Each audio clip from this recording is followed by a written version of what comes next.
Welcome back, everyone. This is the weekly performance report. Noticeable activities over the last week.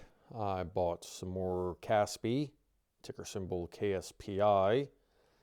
Here's the portfolio. Don't really have much to touch upon it. So this is the day before presidential inauguration, and it's the day after Trump meme coin was posted, and only a few hours after Melania coin, meme coin, removed market share from the Trump coin. So that's all interesting. And the correlation is interesting too, that it kind of reminds me of the dot-com bubble, or even the SPAC bubble a few years ago, where you dilute the number of idiots. There's only so many idiots with so much money, and or hustlers or momentum traders or a combination of all, that try to chase something, and then you start diluting them and they can't pump everything up, and then the whole system collapses. Now, I'm not saying that's going to happen with meme coin. Whatever a meme coin is, which is one of those things where you should question the concept in a statement as much as the statement itself. Trump makes a meme coin. Well, what is a meme coin, and how does that differentiate between other coins? And the answer is semantics for lawsuit purposes would be my guess. And because you could even say well, I don't know what the other kinds of coins are. What do they go? See, you have cryptocurrency, and then you have crypto coin. And it's like, what is a crypto coin? And the best I can tell is predominantly a speculating asset for, I'm not even sure. It's like, to me, it makes less sense than the non-fungible tokens. But then that also begs the question, well, what's a token? And I'm sure people somewhere know the answer to these things, and that they actually might have technical answers. But I would say that the vast majority of people participating don't have a clue. And it's just something dumb to chase, and it's exciting and fun and blah, blah, blah. Kind of like stocks. They don't, the number of people I know in my personal life, numerous people that have bought and traded stocks that have never looked at an income statement, a balance sheet, or a cash flow statement. They don't even know what those really are, other than names. They couldn't say those three things back to you. They don't know where to find them. And fair enough. That's how it goes, I suppose. On another note, it just dawned on me, because I've been complaining about being shadow banned on YouTube because of the Substack, and you're not even allowed to say that. Even on Twitter, you're not allowed to seemingly even say it. You have to use a bunch of asterisks, and then you're supposed to fill in the blanks with your brain as to what they're saying. And it is interesting. Another thing I noticed was that, because it's fascinating and humbling, let's say, that I have 240 subscribers here on YouTube. And then most videos I put out get, I was just looking at the last few, let's just call it 20 views. So 20 views, 240 subscribers. That's to say 10%. Now, interestingly enough, and I don't, even though I'm a culprit to other people's channels this way, that's actually pretty common. That's a pretty common thing. People fall off, they don't unsubscribe. I'm subscribed to things that I don't really read or watch, and I don't unsubscribe, so I am diluting the concentration of viewership. But, and normally that's for larger channels, like big channels. A smaller channel like mine should have a higher concentration. Now, I suspect, in part, I lost a lot of people because well, people like their little niches, let's say. So when I started off talking about, when I started the channel, beginning of 2023, I was into offshore drilling and nuclear. And I knew the second I posted any of those videos, I was immediately going to box myself in a corner. And I already saw it developing just in me making a couple of videos. And so people subscribed for that content. And fair enough. And then I started talking about other things. And then, well, they weren't there for that content. So they didn't, some people unsubscribed, but for the most part, people just stopped watching. And then the algorithm stops pushing. And seemingly if the video is not in the feed, I don't know. I know people are pretty damn lazy. I will say that. It's incredible. I've even had it happen over at Substack. Someone will subscribe, or even on Twitter. It's people will subscribe and they've done no due diligence. I did a whole article about that in regards to, something effect. I can't remember the name of the video now, but about how you should keep your circle small and follow the people you follow, and you familiarize yourself with their personalities and trait characteristics, and are they joking, are they being serious, and you actually hold them accountable because you actually know what they've been saying or posting, or if they delete it, things like this. And it's the whole whatever the effect is, where your tribe, you can't remember more than really 150 people, whatever that is. That's the article I wrote about it, but I'm dead serious about that. And so people have practically no vetting process. Sometimes if I'm in a hurry, overwhelmed, I see some content someone put out, I'll subscribe to their channel and then see them pop up in my feed, because I follow so few people that I will see them pop up in my feed, and I'll be like, who is this person? I'm like, oh yeah, I subscribe to them. Or I'll just start vetting them out, or I kind of do that as a reminder. Instead of bookmarking them or something like that, I just do it as a reminder to look back later. But they'll subscribe to something, and then, I mean, I've seen multiple Substack people complain about this, or service providers in general complain about this. If they're behind a paywall, I could understand the frustration to some extent, or the difficulty in vetting someone. But I've seen a few people that put out, stock pitch once a month, once every few months, and then people will subscribe, and then after a week or two, they'll complain how they're not getting new stock pitch ideas. And then the guy was like, yeah, I mean, I don't do that. And more often than not, if the person who subscribed did any due diligence, they would have noticed that, and they would have recognized that, and then their expectations would have been set accordingly. But seemingly they just go into it blindly. It's very odd. So same thing with me. So I did that, but then I pivoted to, I can't remember. It's been 2 years ago. So I pivoted pretty heavily in 2024 into the cannabis space. Now I suspect I lost a lot of people in that, because people say that they're hard asset commodity investors of out of favor sectors, but that's not exactly right. They're more like sycophants of parasocial relationships with people who jive with their political ideology, or something like that. And it's very interesting, like to use Rick Rule as an example. People will say that they're out of favor sector investors, but they won't invest in nickel until Rick Rule starts talking more and more about nickel, and it's up 50, 100, 200% off the bottoms. Then they're nickel investors and so-called contrarians. But actually what you come to find out is that they're not contrarians, because they have a small circle of people that they follow, let's say, and then once that circle of peers and authority figures that they appeal to in that circle start touting something, then they blindly buy it. Which is to say that they're anything but a contrarian on the more practical, personal level. So that's interesting. So I started talking about cannabis, and it's amazing the hate.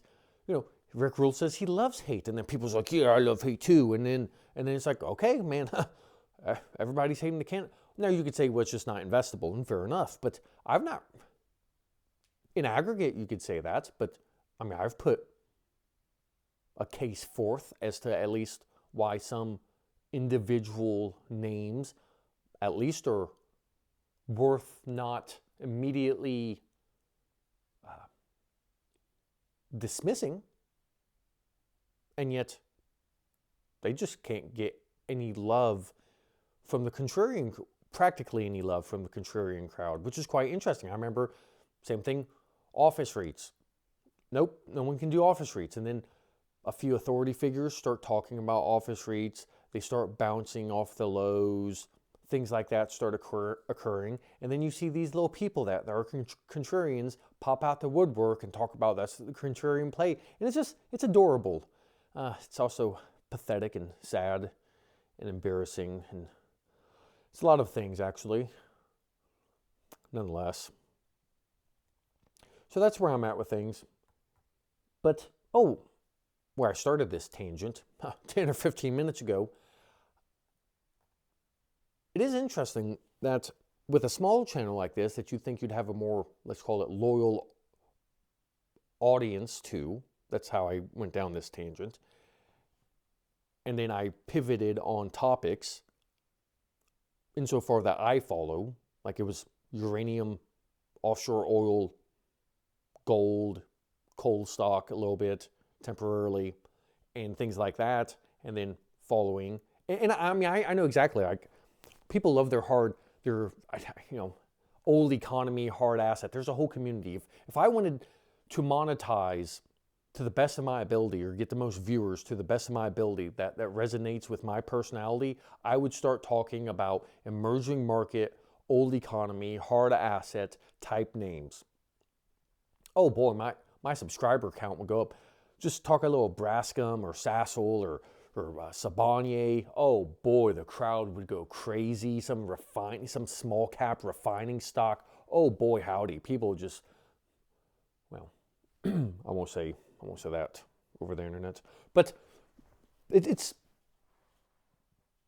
interesting. So with that, 10% viewership on YouTube, but then I have 50% or higher open rate on Substack. Now, of course, someone could just open it and then close it immediately, or open it, read a paragraph, and close it. Who knows?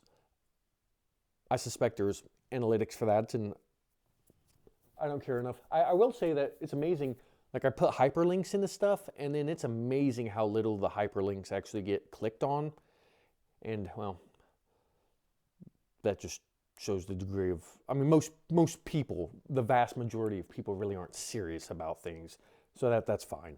And yet again, I could say, well, it's just me, and I'm just a shitty person and shitty writer, and maybe that's true, but thankfully, I've heard this from actual people that have a large audience and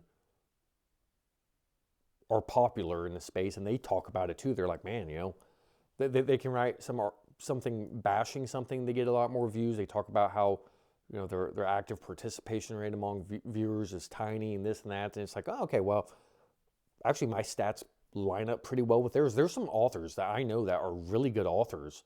And it's not just me saying that, it's the tens of thousands or hundreds of thousands of people that follow them. And they talk about how their open rate is like 30%. And there's reasons for that. Some of it's systemic, some of it's this, some of it's that. Life gets busy, blah, blah, blah. People don't prioritize. Algorithm doesn't push it, so they don't. I mean, there's people I purposefully seek out, which is why I talked about the Barnum. No, that's not it. I can't remember. That's why I was talking about earlier about having your 150 person community. I seek people out. I don't miss what they put out because I purposefully go and look it up. And most people don't do that. Most people don't do the research. That's why I was talking about the due diligence of people unsubscribing after just subscribing to something, because they never actually looked to see what it was they were subscribing to, or the kind of person, they see someone make one tweet. I don't know. It's hilarious on Twitter. I'll make a tweet with a bigger account. I'll make a reply or a share or something like that with a bigger account. They'll repost it, this or that, and then bam, I'll get like 10, 20 followers. And I know damn good and well that the vast majority of these people don't go and look through the last 2 days, let alone 2 weeks of my posts. So they have no idea, oh, that's funny, ha, ha, ha. Or, oh, that's a smart thing, follow. And it's like, wow. Like, okay, that's interesting. So I say this because the Substack thing actually not only is it growing quicker, I figure I'll stop the YouTube thing when Substack followers get bigger than YouTube. So I suspect that'll be sometime this year. And because at that point it's like, well, this is just a real waste. But it's fascinating. It's like 50% open rate, 60, 70% open rate on some things. No videos I have that kind of ratio. And this is with a following base of 240 people. And then I suspect when the Substack grows to 240, the same size as this, that the open rate, that'd be the same as viewing video. You open video, 30 seconds in, you're like, okay, whatever, I'm out. And then same dynamic. Or you watch the whole video. So I find that odd too. Just all interesting things, because you could say, what does this have to do with markets? I've not talked about any of these stocks. Well, it's about Cup of Coffee Capital and the enterprise and what I'm doing, not pertaining to the stocks per se. You know, stocks are stocks. You know, it's funny. It's like, yeah, there's news. There's tiny little news that developed here. Tiny, Kronos has some news, and then, I don't know, New Holdings might have some news. Decibel, they were on this podcast or this or that, or this story was told about them. Caspi, just did this and did that. Like there's tiny little things, but for the most part, like these are big businesses, people. Like it's same old. Like things don't change week to week. It's like it's a slow moving ship, even quarter to quarter. You're like, yeah, nothing's really changed.